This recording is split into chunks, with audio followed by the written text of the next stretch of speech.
Coba pilih mana? Saya yakin masih konsisten. Pilih mana? Kaya tapi gelisah atau miskin tapi tenang? Tidak boleh ada pilihan ketiga, saya tahu itu. Kaya tapi gelisah atau miskin tapi tenang? Pilih mana? Ya, saya tahu kan. Kaya tapi tenang. Jadi dalam kehidupan itu tidak akan berjalan sempurna seperti yang ingin kita rasakan. Selalu akan ada perbedaan pandangan. Ya, bahkan dalam kehidupan rumah tangga saja, ya maaf ya, Anda misalnya seorang istri mau ke sini saja mungkin masih bisa beda pandangan warna apa untuk jilbab yang dipakai. Ya, dengan suami bisa berbeda. Papa, bagus yang mana ya? Hijau atau kuning? Ah, kayaknya yang hijau deh gitu kan. Enggak, kayaknya kuning deh gitu kan. Masih mending ada dua pilihan. Begitu dipakai pink. Bisa berbeda. Anak bisa berbeda. Jadi kesan pertama yang ingin dibangun bahwa dalam kehidupan sudah pasti akan ada keragaman pandangan. Dan yang kedua, yang tidak normal, keragaman pandangan itu boleh jadi melahirkan tindakan-tindakan yang kontraproduktif. Mungkin akan mendapatkan celaan.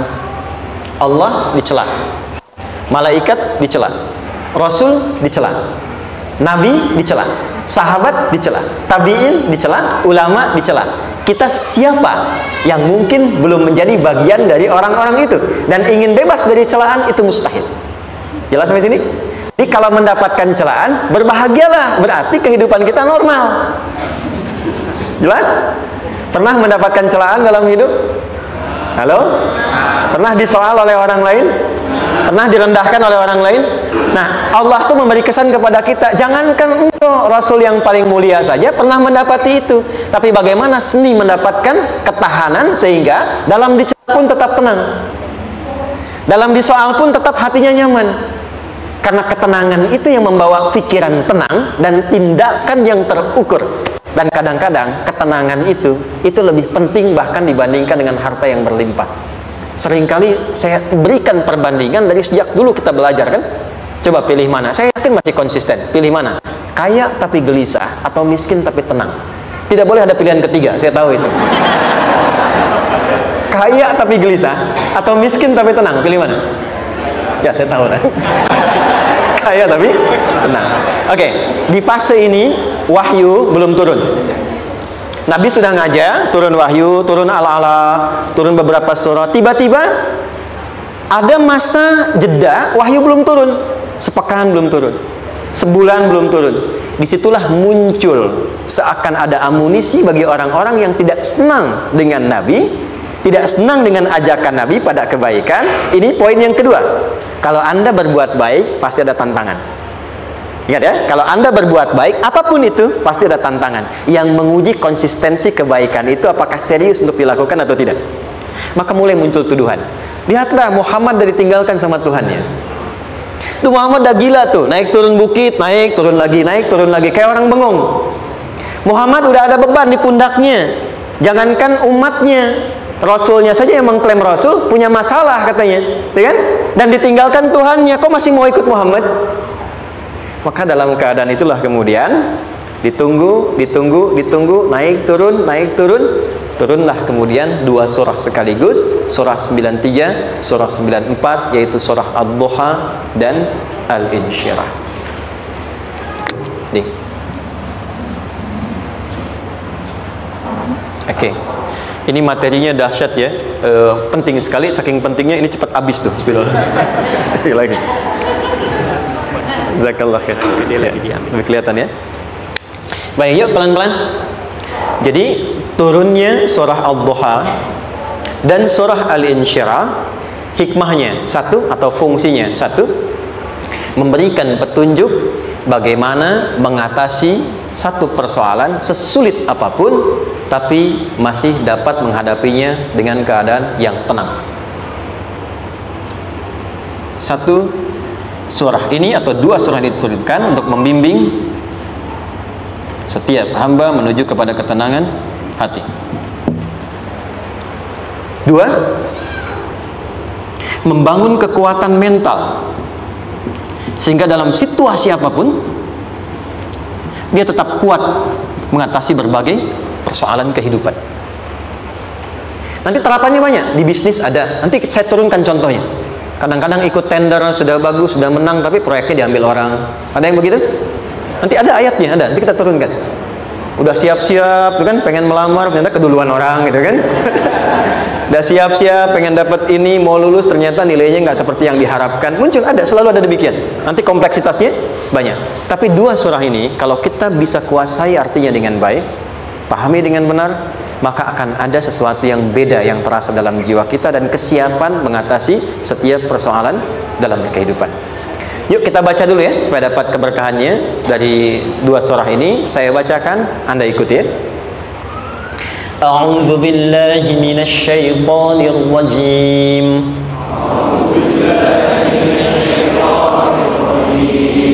Bismillahirrahmanirrahim. Wadduha wal-laili idza saja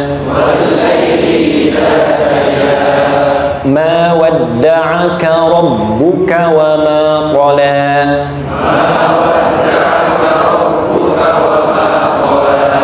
ma wadda'aka rabbuka wa ma qala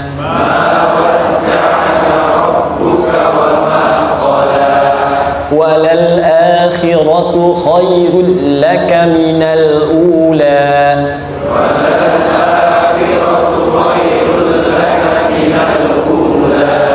wala sawfa yu'tika rabbuka fatarda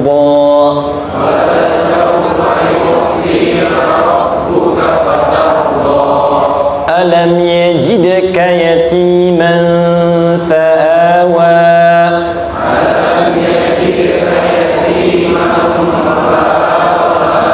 ووجدك ضالا فهدى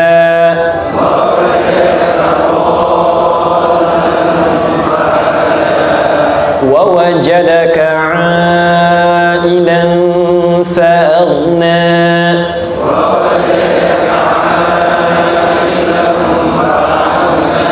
فأما اليتيم فلا تقهر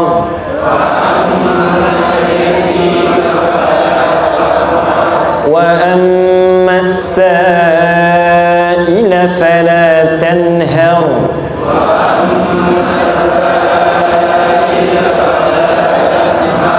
وأما بنعمة ربك فحدث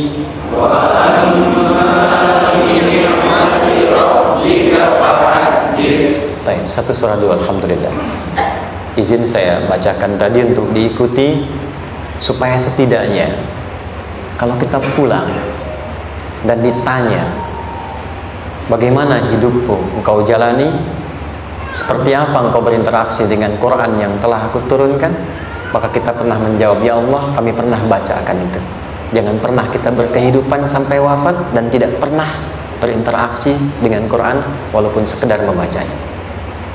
Wadduha, aku bersumpah, setiap huruf waw yang berada di awal kalimat di satu surah itu makna utamanya berarti sumpah, ya, qasam, sumpah.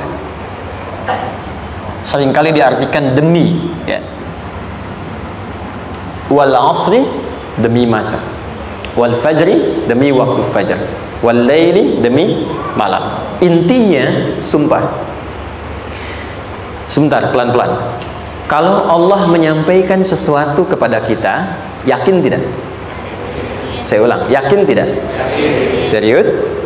Hah? Kalau yakin, kenapa tidak dilakukan? Ya, itu pertanyaan besar ya. Baik, kalau Allah menyampaikan hukumullah, tidak bersumpah pun harusnya kita yakin. Tapi kalau Allah bersumpah dalam kaidah ilmu tafsir, berarti ada sesuatu yang sangat penting, yang saking pentingnya akan sangat dibutuhkan oleh setiap hamba, sehingga diminta setiap hamba itu fokus menyimak apa yang mau disampaikan. Bahkan saking pentingnya menyimak itu, Allah bersumpah. Jelas? Jadi kalau teman-teman menemukan di Quran ada ayat dibuka dengan sumpah, berarti ada kasih Allah yang tinggi yang akan disampaikan di ayat itu sampai meminta kita fokus untuk menyimaknya. Ad-duha untuk memudahkan maknanya, teman-teman, kalau waktu duha itu jam berapa ya? Oke, sebetulnya dimulai sejak matahari itu mulai naik, yang memantulkan ya atau menyinari cahayanya itu mulai terasa lembut. Ya, kalau misalnya kita ambil 1,5 jam setelah subuh. Sekarang subuh 4:30 lah, taruhlah 4:30 ya. 1,5 jam berarti jam 6 kan? Nah, itu awal duha tuh. Awal duha sampai ke pertengahan kurang lebih 9:30 jam 10. Akhir duha jam 11 sampai menjelang ke zuhur. Awal duhanya disebut dengan syuruk namanya. Syuruk. Jadi syuruk itu awal duha. Kalau sudah jam 6 ada cahaya matahari ya, enak nggak ke tubuh kita itu? Nyaman nggak? Jam 8 enak nggak kalau berjemur ya? Jam 9 enak ya? Nah, ini kata kiasan dalam bahasa Arab. Kalau kita merasakan sesuatu yang enak, nyaman, memberikan manfaat yang banyak, itu orang Arab sering memberikan kiasan dengan waktu-waktu tertentu. Di antaranya duha. Jadi kalau kita menemukan kalimat duha, jangan langsung diartikan ke waktu duhanya. Boleh jadi yang diinginkan adalah makna di balik itu, yaitu semua kenikmatan dan kenyamanan yang didapatkan. Cara mengartikan ini, wadduha, aku bersumpah kata Allah, ya Muhammad, demi semua kenikmatan yang kau rasakan dalam hidup, seperti engkau merasakan kenikmatan cahaya duha itu. Jelas? Wal laili idza saja, dan aku bersumpah al-lail, lail itu apa? Malam. Baik, lail turunannya layali, jamaknya lela, lili, lala, itu malam. Jadi kalau ada ibu leli, ibu malam-malam ya. Al-lail. Oke. Lail itu malam. Malam gelap nggak? Gelap. Tapi kalau gelapnya gulita, tidak ada cahayanya, gelap betul gitu. Gelap ya. Misalnya sedang kita dapati misalnya satu momentum padam lampu, padam semua, dan pas gerhana misalnya gelap sekali. Nah, itu bahasa Arabnya disebut dengan saja namanya. Ya, saja. Wal laili idza saja. Dan malam apabila telah gulita. Zaman Nabi kan nggak ada lampu. Ya, belum ada PLN, ya, dan seterusnya. Jadi gelapnya betul-betul gelap. Saya mau tanya sebentar. Biasanya kalau situasi gelap itu mudah nggak menemukan benda tertentu? Melangkah mudah atau sulit? Tidak mudah untuk dilakukan kan? Dalam bahasa Arab, kalau kita ingin mengungkapkan satu kegamangan yang luar biasa, sampai kita merasakan gelap dan sulit melangkah, bukan hanya karena nggak ada cahaya, mungkin karena ada pekerjaan tertentu yang menyulitkan, masalah tertentu yang menyulitkan, sehingga merasa seakan-akan kita tuh gelap. Makan nggak enak, melangkah susah. Pernah nggak merasakan situasi yang saking beratnya satu beban itu seakan-akan makan nggak mau, melangkahnya berat, ada vertigo, kadang-kadang pusing. Pernah merasakan itu? Itu bahasa Arabnya wal laili idza saja. Perhatikan kalimatnya, ya Muhammad sallallahu alaihi wasallam, aku bersumpah demi semua kebahagiaan dan kenikmatan yang engkau pernah raih, seperti merasakan kenikmatan cahaya duha. Dan mungkin persoalan hidup yang pelik yang membuat engkau merasakan kesulitan, seakan-akan merasa di suasana gelap yang gulita. Ma wadda'aka rabbuka wa ma qala. Tanamkan dalam jiwamu yang paling dalam, aku tidak akan pernah meninggalkanmu. Ada suami pulang dari pekerjaan, mendapati istri sedang termenung dan mengalir air matanya. Tiba-tiba suaminya datang mengatakan, hangat sekali pada istrinya, di sampingnya, membelainya dan mengatakan, "Ma, demi semua suka yang pernah kita lalui bersama, dan demi duka yang mengalirkan air matamu saat ini pun, tanamkan dalam hatimu yang paling dalam, Papa akan selalu bersama Mama dalam setiap situasi itu." Kira-kira para ibu merasakan itu bagaimana perasaannya? Masa sih? Tapi itu menarik loh. Menarik ya. Ini kalau teman-teman ngaji surat Yusuf, di surat Yusuf itu laki-laki diilustrasikan dengan matahari, perempuan diilustrasikan dengan rembulan. Ya. Inni ra'aitu ahada asyara kaukaba wasyamsa wal qamara ra'aituhum li sajidin. Ayah, aku melihat bulan dan matahari serta 11 gemintang sujud hormat kepadaku. Jadi matahari diartikan itu sebagai laki-laki, suami, ayah. Kenapa disebut matahari? Diilustrasikannya, matahari itu kan menyengat dengan kuat. Kalau kita menjemur, mengeringkan pakaian, melindungi. Tipikal suami itu melindungi. Ada yang ganggu istri, sengat dengan kuat. Ada air mata yang mengalir, hey, keringkan itu sehingga tidak larut air mata mengalir di pipinya. Itu matahari. Sebaliknya rembulan. Rembulan itu kan enak dipandang, bukan bulannya ya. Bukan bulannya. Kalau bulannya kan desainnya nggak sempurna baik terlihat, tapi cahaya rembulannya tampil dengan indah, tampil dengan baik, enak dipandang, menenangkan dan tidak tertukar. Jangan sampai ada istri jadi matahari, suami jadi rembulan. Jelas ya? Dengan kekuatan bulan aku menghukummu, ya kan? Itu Oke. Tahan sampai sini, tahan. Lihat baik-baik. Saya berhenti sampai sini dulu.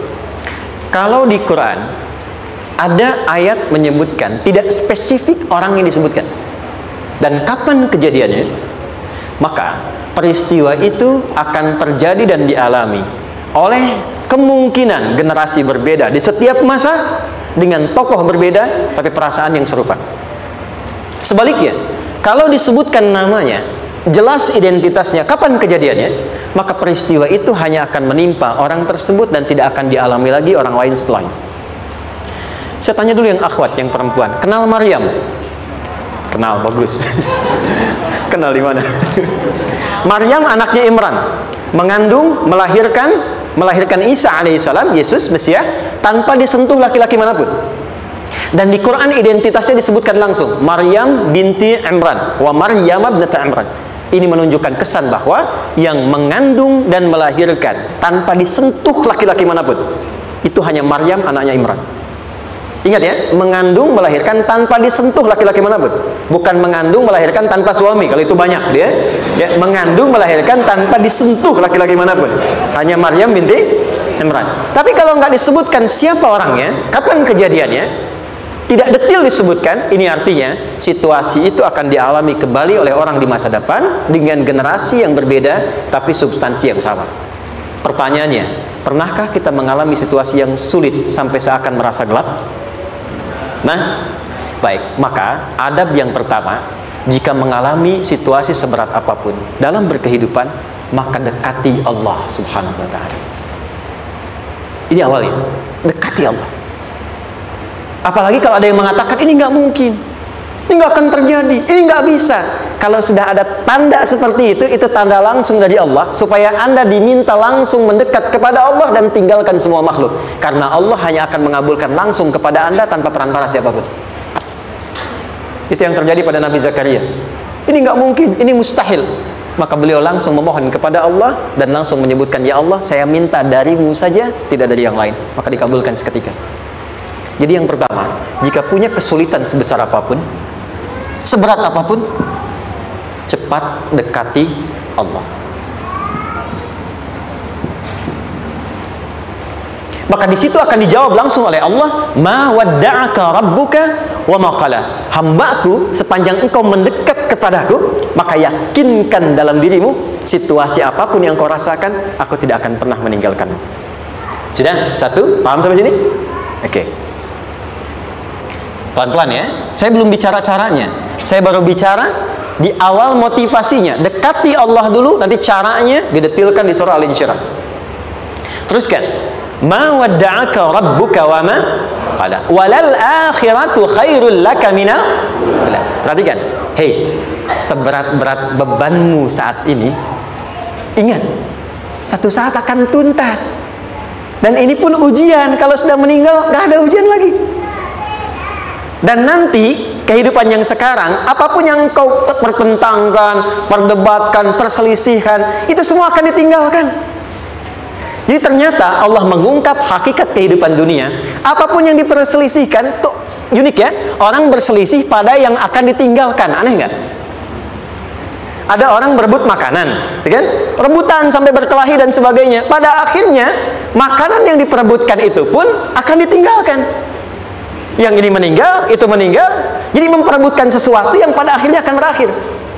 Kata Allah, Allah sampaikan, jika Anda mengalami situasi, sesuatu yang mungkin membuat berat, tanamkan pada jiwa kita, hei, yang aku kejar-kejar ini, boleh jadi aku akan tinggalkan juga. Kenapa aku harus menangisi dan larut pada sesuatu yang tidak abadi? Maka Allah hibur kita dengan mengatakan, kamu tenangkan diri dulu.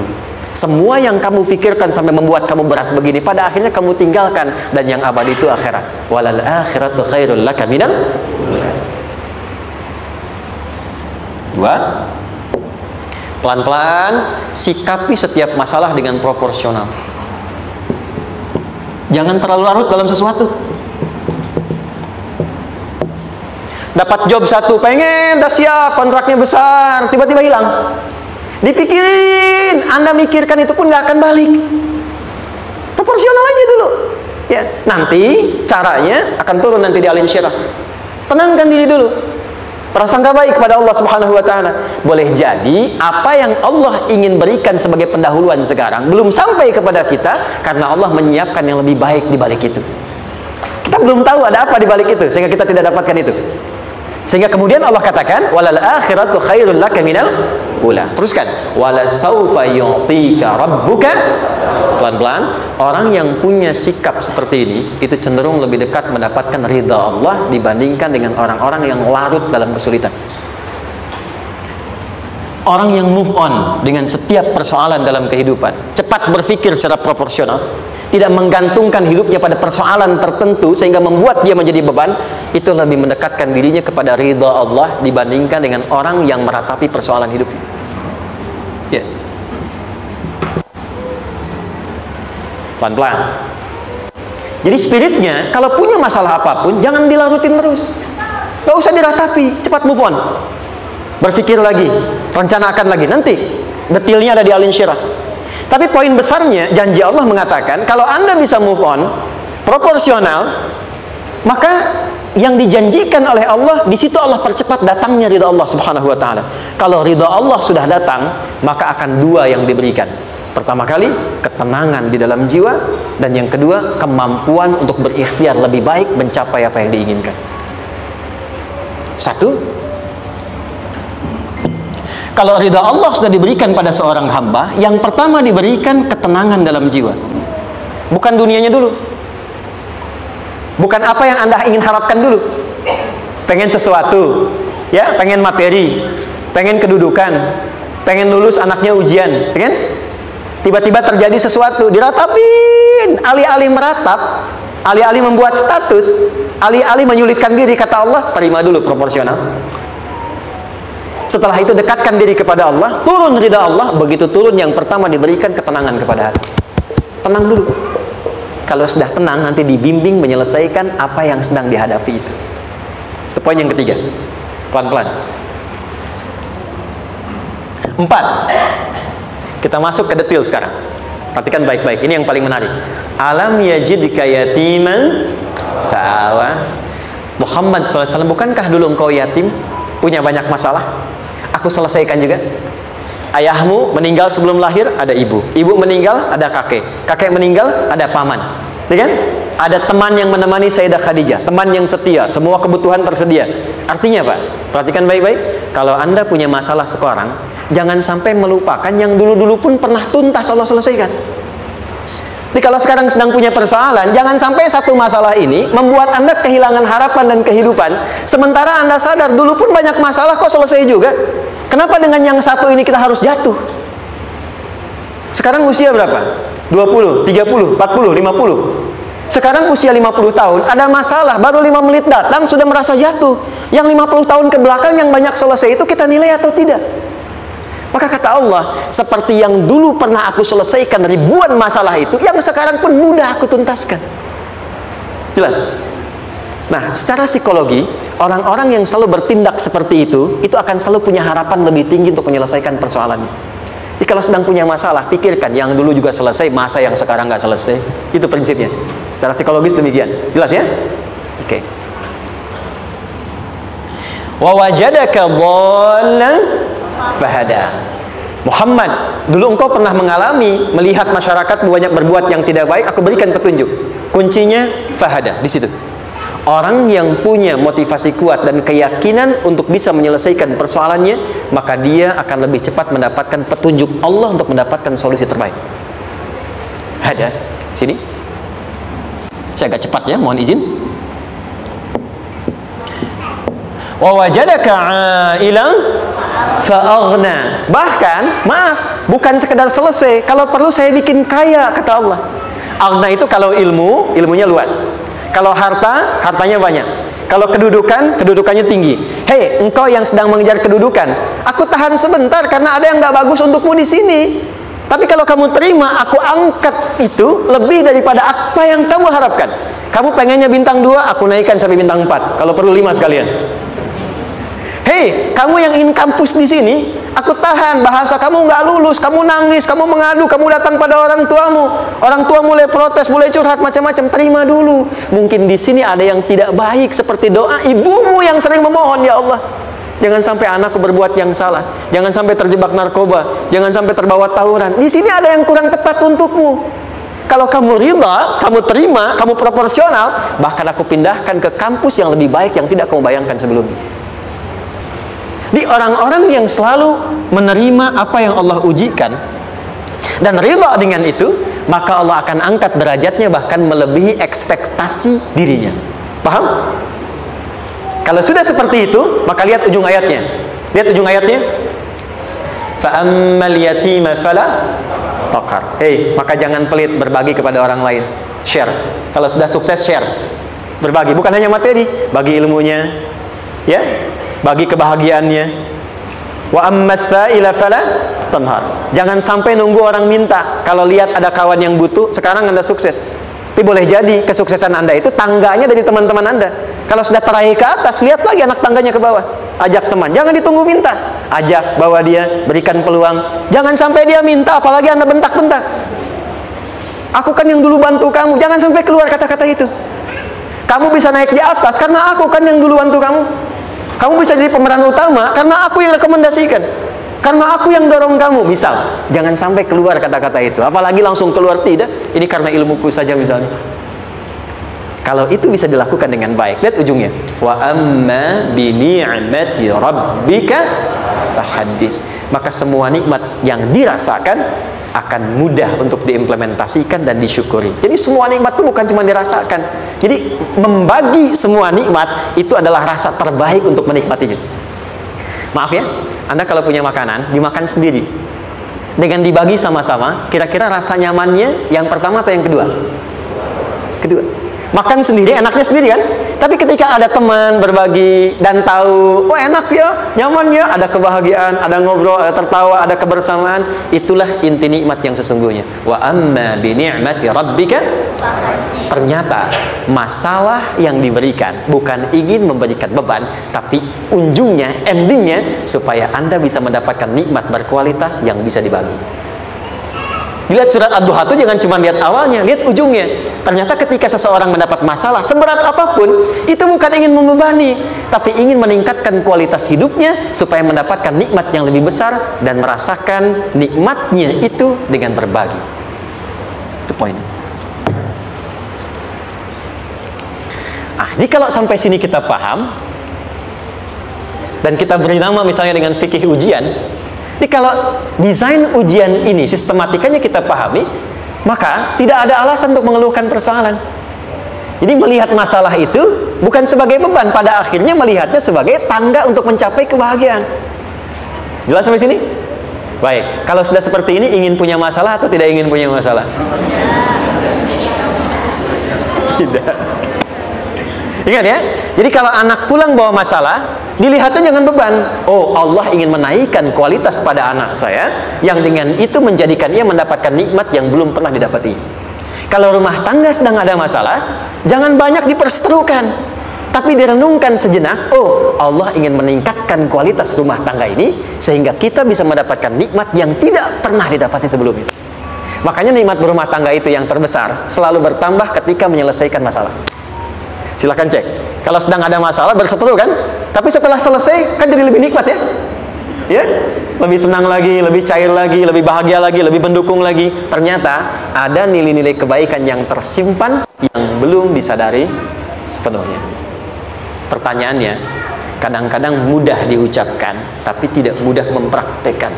Bagaimana itu semua bisa ditempuh dengan baik sehingga ketika mengalaminya kita bisa tenang menghadapinya. Maka turunlah surah Al-Insyirah. Saya cepat.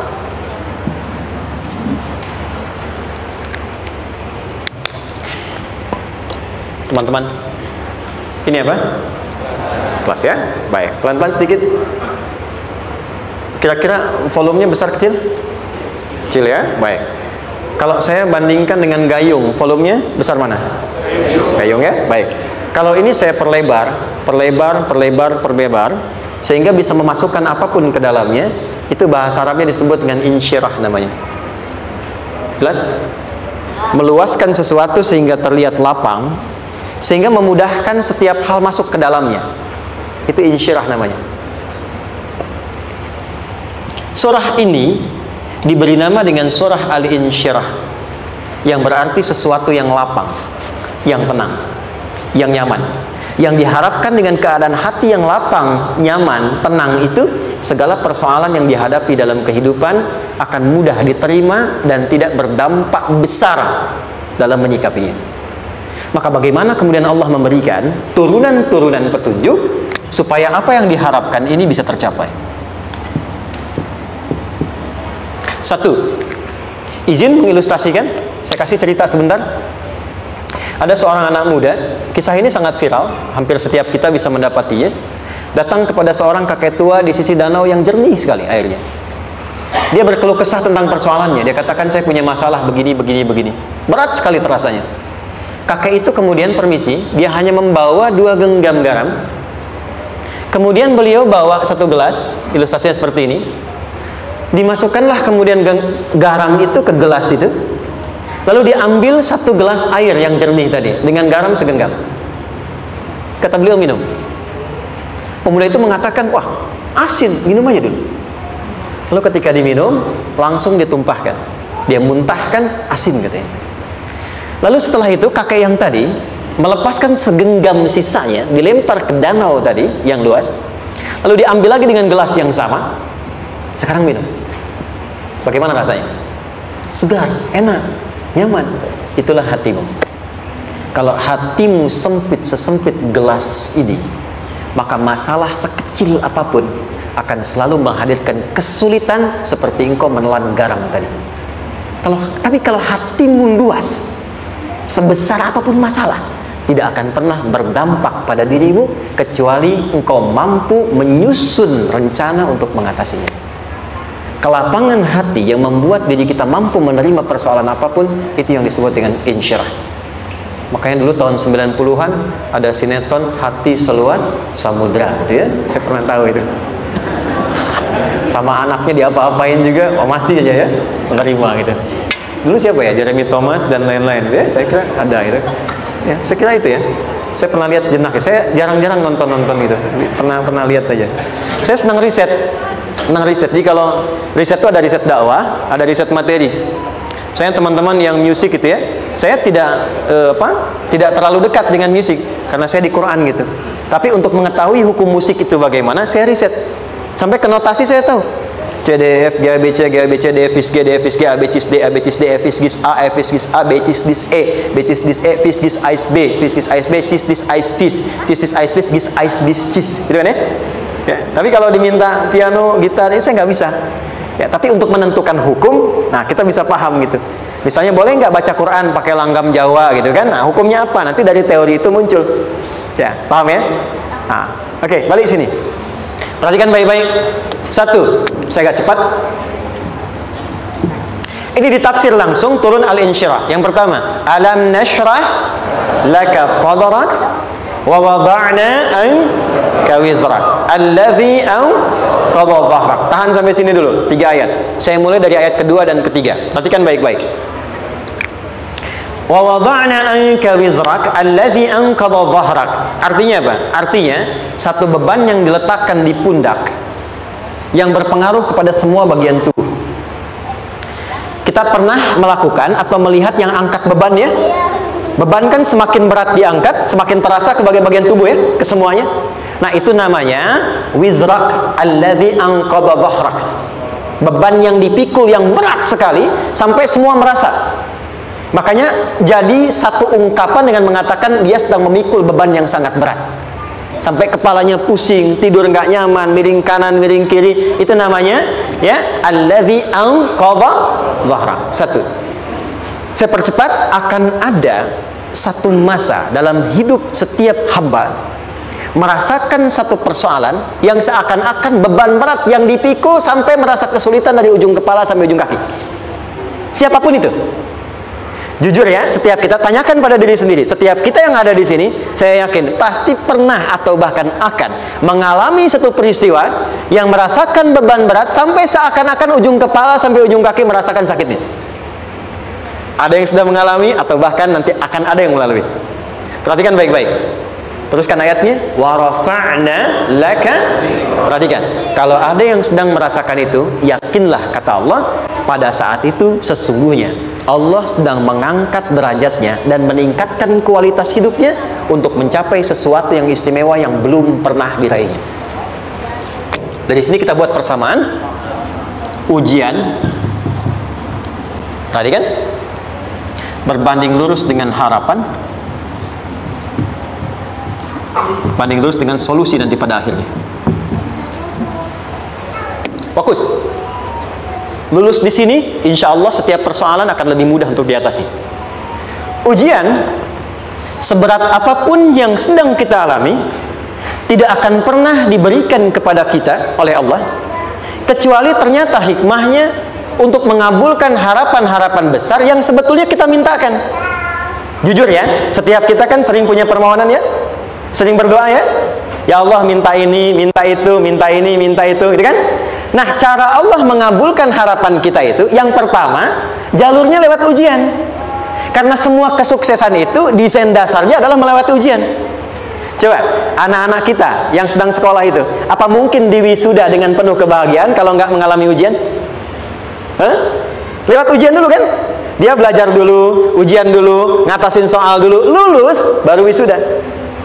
Apakah mungkin akan dapat IPK 4 yang diharapkan kalau tidak mengalami ujian? Belajar dulu, ya kan? Ada waktu, sempat dia bangun malam, siang, dan seterusnya, belajar, keringat, dan sebagainya, baru bahagia kan? Dan ternyata belajar itu untuk diwisuda. Sebab kalau kita tidak belajar, mustahil dapat wisuda. Kalau tidak lewat ujian, mustahil dapat ijazah. Karena ternyata harapan itu, hukum dasarnya dalam berkehidupan, bisa diraih dengan melewati ujian. Ini poinnya. Jadi mohon, kalau sedang mengalami sebuah peristiwa dan kita harus menghadapi itu, coba renungkan, sebetulnya pernah berdoa apa sampai kita mengalami itu, sehingga dengan jalan itulah sebetulnya Allah ingin mengabulkan harapan yang dulu pernah kita mintakan. Jelas? Oke, satu. Yuk turunkan rumusnya pelan-pelan. Quran surah kedua ayat 286. Ini kesini dulu, baru nanti kita balik lagi. 2 Al-Baqarah ayat 286. La yukallifullahu nafsan illa wus'aha. Tahan sampai sini. Lihat baik-baik. Hukum yang pertama. Hukum pertama. Allah tidak mungkin menguji seorang hamba di luar batas kemampuannya. Di kaidah yang pertama tadi, kalau kita sedang diuji, sebetulnya ada harapan dan doa yang pernah kita mohonkan dan Allah ingin mengabulkan itu, jalan pertamanya lewat ujian. Tapi adilnya Allah, tidak akan pernah kita diuji kecuali sesuai dengan kemampuan kita. Jadi kalau nggak mampu, nggak mungkin diberikan ujian. Ingat ya, kalau tidak mampu, tidak mungkin diberikan ujian. Artinya harapan yang kita mohonkan pun akan sesuai dengan kemampuan kita. Jadi kalau kita minta sesuatu nggak mungkin bisa menggunakannya, nggak akan dikasih. Nah, balik ke sini untuk memberikan ketenangan kepada hati kita. Kalau sedang menerima persoalan, setelah kita mengatakan, oh ini mungkin ada harapan yang ingin saya dapatkan, jalannya lewat sini. Untuk memberikan ketenangan kepada hati, begitu persoalannya tiba, langsung katakan pada diri kita, saya pasti bisa menjalaninya. Mustahil saya diuji kalau nggak mampu menjalaninya. Itu bahasa singkatnya. Ingat ya, kalau ingin mudah menyelesaikan persoalan, kata Quran, setiap ada ujian, langsung katakan pada hati kita, insya Allah bisa. Nggak mungkin saya diuji kalau saya nggak sanggup. Jelas? Dan tanamkan itu pada hati yang paling dalam. Ini nggak mudah. Kalau cuma disimpan di pikiran, jadi beban. Tapi kalau Anda tanamkan dalam hati, seberat apapun masalahnya, pasti saya sanggup, pasti saya bisa. Pernah lihat dulu ada acara 90-an Benteng Hattori? Oke? Benteng Takeshi ya? Takeshi ya, itu kan artinya kan bisa jawab ya. Tahu Ninja Hattori mendaki gunung lewati lembah ya tahu ya. Songgoku, Songgohan apa? Saya tahu itu. Songgoku, Kamehameha, Piccolo itu yang nulisnya Suzuki Watanabe, saya tahu itu. Benteng Hattori, balik lagi ya. Benteng Takeshi ya. Puncaknya kan main pakai itu kan, pakai tanknya dan sebagainya. Tapi pernah ingat gak satu episodenya itu? Begitu akan bertarung, kan selalu ada motivator di sampingnya itu mengatakan, ayo kamu bisa, gitu kan? Dia nggak ngaji Quran tuh, kita punya ayatnya. Pernah nggak? Buka lagi ya dulu ya. Oke. Korea, kenapa bisa nyusul Jepang? Salah satunya, waktu Jepang itu maju, setiap di Korea itu ditanamkan dari mulai anak-anak TK-nya. Kita harus lebih daripada Jepang. Sejak anak-anaknya TK. Sejak anak-anaknya TK. Itu ditanamkan betul. Kita bisa, kita dari TK. Sehingga ketika di sana bikin Honda, sini Hyundai. Hyundai kan dibacanya Hyundai. Ya kan? Sana Honda, sini Hyundai gitu. Di apapun yang dibuat Jepang, Korea harus lebih unggul. Itu ditanamkan dari awal. Bisa. Kita itu sekarang punya ayatnya. Jadi kalau sedang punya masalah seberat apapun, katakan pada diri kita, insya Allah bisa. Gak mungkin diuji kalau nggak sanggup. Bisa insya Allah. Bisa. Kenapa mah? Bisa. Jelas? Oke. Sudah di situ teruskan. Lanjutkan. Warafa'na laka dzikra. Teruskan. Fa inna ma'al usri. Nah, ini poin terbesarnya. Fa inna ma'al usri yusra. Fa huruf yang menunjukkan sesuatu berlangsung dengan cepat. Inna di ilmu nahwunya berbunyi begini, di gramatikal bahasa Arab. Harfu nasbin wa taukidin.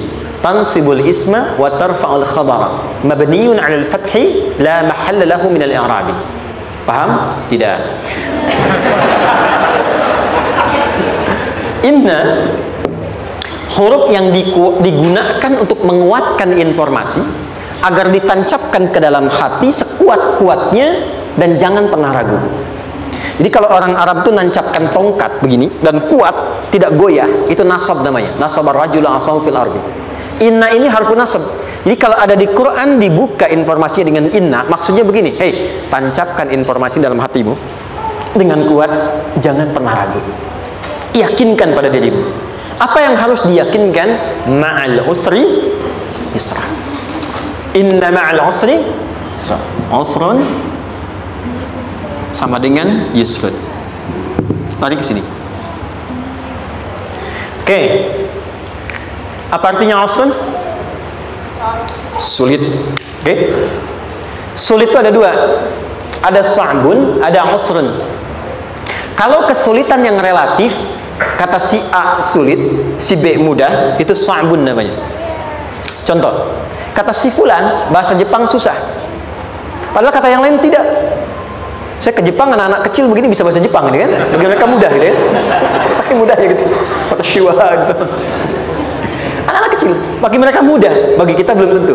Itu sa'bun. Inna lughatal yabaniyah sa'bah, relatif.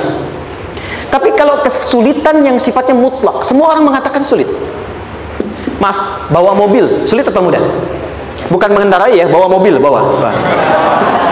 Sulit ya? Sulit ya? Baik, sepakat sulit semuanya. Nah, itu dalam bahasa Arab dikenal dengan usrun. Kesulitan yang semua sepakat bahwa itu susah. Sulit, semua sepakat. Dan ketika ada orang bicara, aku sedang punya masalah begini, semua mengatakan, wah itu nggak mudah, itu nggak mudah, itu usrun namanya. Lawannya, kemudahan yang relatif disebut sahlun. Tapi kemudahan yang semua sepakat bahwa itu mudah, itu yusrun namanya. Mengangkat spidol, semua mengatakan mudah, ringan, itu yusrun namanya. Perhatikan, Allah tidak memasangkan sa'bun dengan sahlun, tapi memasangkan usrun dengan yusrun. Orang-orang yang punya keyakinan kuat, setiap persoalan itu akan selesai, dan dia mengatakan pada dirinya, aku bisa melewatinya. Maka perhatikan kalimatnya kata Quran, inna ma'al usri yusran. Sesulit apapun masalah yang sedang dia alami, maka Allah akan datangkan solusi semudah-mudahnya yang bisa dia nikmati. Dengan kata lain, kalau kita bawa ke bahasa psikologi, kalau sedang menghadapi persoalan seberat apapun, selain kita mengatakan ini pasti bisa saya lalui, saya insya Allah sanggup mengatasinya, katakan pada diri kita ini pasti selesai, pasti ada solusinya, pasti mudah. Katakan, walaupun memang solusinya belum datang, tapi tenangkan pada diri kita dengan mengatakan inna ma'al usri yusra. Bahasa psikologinya, katakan pada diri kita ini pasti selesai, nggak mungkin nggak selesai, pasti ada solusinya, pasti mudah. Itu lebih memberikan harapan pada diri kita untuk menuntaskan persoalan dibandingkan dengan meratapinya. Jelas? Teruskan. Fa inna ma'al usri. Kalau masih ragu kata Allah, katakan lagi sekali lagi sampai hati kita merasa nyaman. Jadi kalau sedang punya persoalan seberat apapun, tanamkan pada diri kita pasti selesai. Belum nampak, insya Allah pasti selesai. Gak mungkin diuji kalau nggak ada solusi. Itu lebih memberikan harapan. Setelah itu, fa idza faraghta, mitigasi masalahnya, mitigasi persoalannya. Tuliskan, ini masalahnya apa? Rumah tangga, apa saja misalnya. Dia ada suami, ada istri, ada anak-anak. Masalah ada di mana? Kadang-kadang benangnya jadi kusut karena satu-satu nggak segera diselesaikan.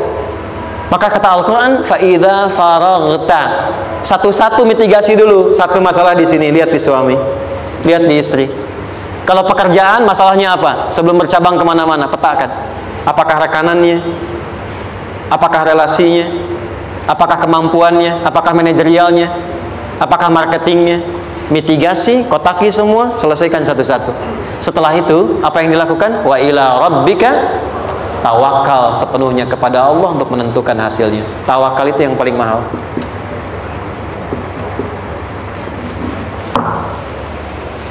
Anda kalau nggak punya kepasrahan, stres. Karena selalu memikirkan apa yang mau dikerjakan dan selalu orientasi pada hasil. Kita punya tawakal. Kalau kita mampu menyerahkan sesuatu, gini. Di sini ada orang yang paling jago misalnya main basket. Ada pertandingan basket. Begitu dibuka, udah tim musyawarah serahkan aja pada si fulan. Kan? Dia yang paling jago, dia. Bukankah dengan menyerahkan itu bukan hanya kita berikan sebuah tugas, kan? Tapi dengan itu ada kelapangan tersendiri kan? Yakinlah sukses, ini paling hebat. Pernah ada perasaan gitu? Sekarang, siapa yang paling mampu menguasai? Siapa yang paling hebat menyelesaikan segala hal? Siapa yang punya segalanya? Bukankah Allah? Orang-orang yang punya tingkat tawakal yang tinggi, maka satu, dia akan lebih stabil keadaan mentalnya dan tidak akan pernah gelisah dengan kekecewaan. Nggak ada kecewa. Karena tawakal itu kalau sudah kepasrahan pasti menerima hasil. Kalau sudah tawakal, terserah Allah tetapkan apa saja. Mau dapat sekarang, dapat besok, dapat nanti. Puncak yang paling tinggi, tugasmu hanya berikhtiar semampu yang bisa dilakukan. Selanjutnya biarkan Allah menetapkan apa yang menjadi bagian dari maslahat kehidupan kita. Saya tutup. Cara Allah menjawab harapan kita ada 3. 1. Memberi langsung apa yang kita mintakan. 2. Menunda itu sampai kita siap menerimanya. 3. Mengganti apa yang kita inginkan dengan apa yang kita butuhkan. Saya ulang ya. 1. Memberi langsung apa yang kita mohonkan.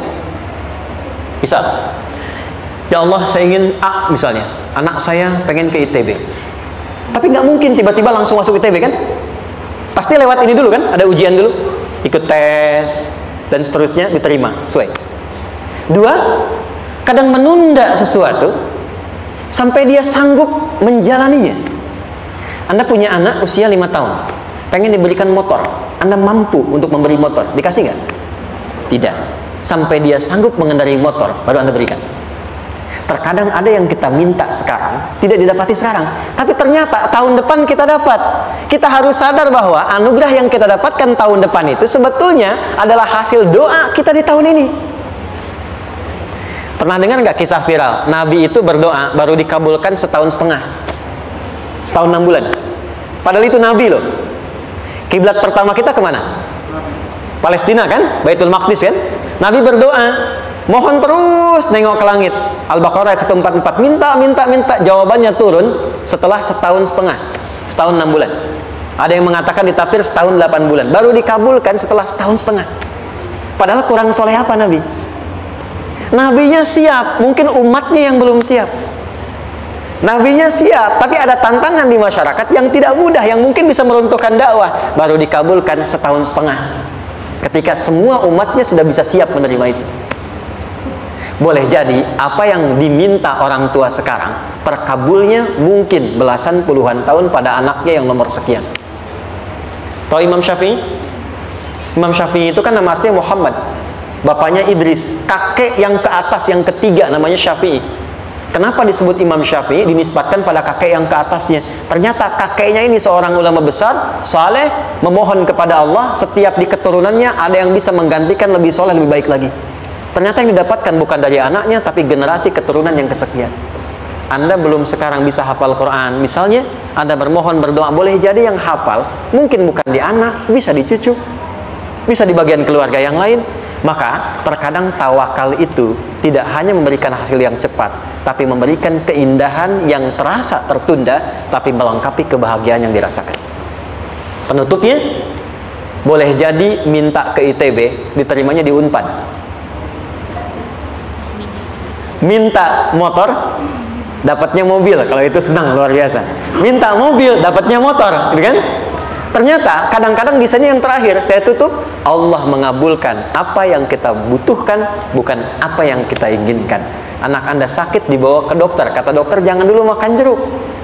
Maka Anda pulang, dia minta jeruk, Anda berikan apel. Saya nggak mau apel mah, saya pengennya jeruk. Gak apa-apa nah, ini apel rasa jeruk misalnya kan, Anda berikan.